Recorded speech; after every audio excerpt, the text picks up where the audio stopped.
Parce que quand on comprend, on respecte beaucoup plus facilement. Quand vous voyez, je vous ai dit avant, quelqu'un qui jette un mégot dans la nature, ou on voit des fois des gens qui boivent des bouteilles, enfin des canettes, et puis ils jettent leurs canettes de Red Bull dans les champs. Pour ceux qui promènent les chiens, vous savez ça. On trouve plein de canettes. Les chiens nous les ramènent. Donc, c'est pas que les gens sont stupides quand ils jettent des canettes ou des mégots. Ils sont pas stupides. C'est juste qu'ils n'ont pas compris à quel point c'est sacré. C'est sacré la terre, c'est sacré la vie. C'est beau, ça a du sens, c'est merveilleux. C'est juste qu'ils n'ont pas eu accès à ça. Donc ils ont oublié. Et donc pour eux, ça n'a pas d'importance de jeter ça. Mais ils sont pas bêtes, ces gens. Rien à voir. C'est juste qu'ils n'ont pas senti et compris. Mais alors, qu'est-ce qui est sacré? Il y a ce moment qu'on est là ensemble. Il y a la vie. Il y a tous les êtres qui sont autour de nous. La transition. Donc, est-ce qu'on pourrait dire que tout est sacré? De notre point de vue, des fois c'est difficile de trouver sacré quelqu'un qui fait du mal ou quelqu'un qui souffre. Parce qu'on pourrait dire, non, ça, alors désolé Mariana, mais le viol, il n'y a rien de sacré, hein. Sachez que c'est normal que de notre point de vue, on ne voit pas le sacré là-dedans. Mais il y a des êtres qui ont des niveaux de conscience où, en fait, ils arrivent à avoir le sens du sacré dans la souffrance parce qu'ils ne voient pas la souffrance, ils voient que la souffrance est un levier qui permet, en fait, d'amener l'être à changer. Donc, eux, ils ne valident pas que le viol est, je prends un exemple très dur, hein, que le viol est, en fait, c'est sacré. C'est pas ça qu'ils disent. Mais ils disent que c'est la souffrance, elle permet un déclic pour que l'être, il se remet droit. Parce que rien n'arrive par hasard, on est là pour co-créer. Et donc, si quelqu'un attire une expérience comme ça, c'est qu'il y a eu une fréquence vibratoire dans son énergie qui n'était pas tout à fait droite.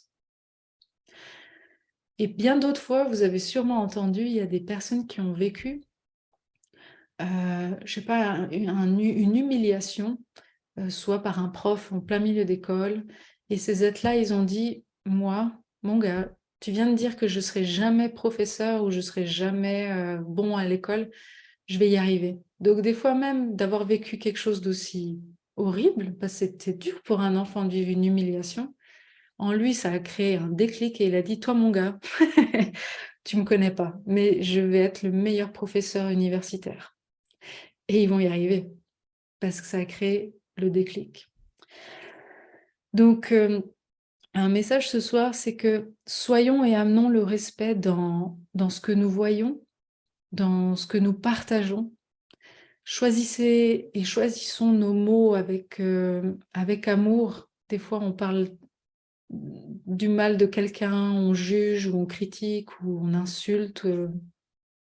Tout ça, pensez en fait et pensons que le sens du sacré est là et apprenons à ne pas être négligents et à vraiment être attentifs. Parce qu'on crée à chaque instant.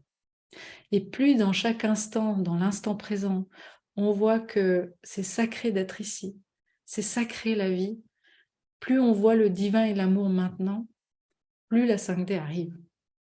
Parce que c'est ça, être en 5D, ça veut dire qu'on nourrit la vérité, on nourrit la lumière.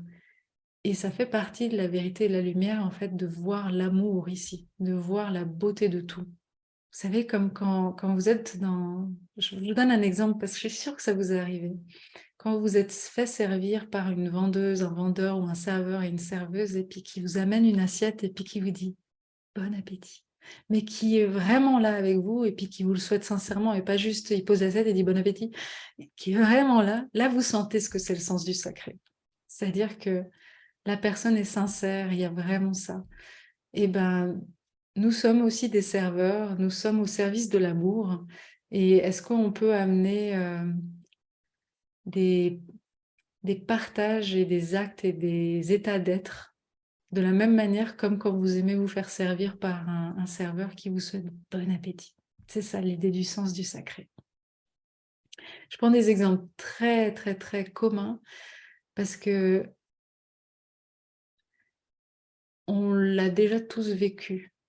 Mais il y a des gens qui voient de quoi je parle quand j'explique le sens du sacré parce qu'ils ont vécu des expériences spirituelles qui sont sur pas du tout des plans terrestres. Mais on n'a pas besoin de toucher même ce sacré-là.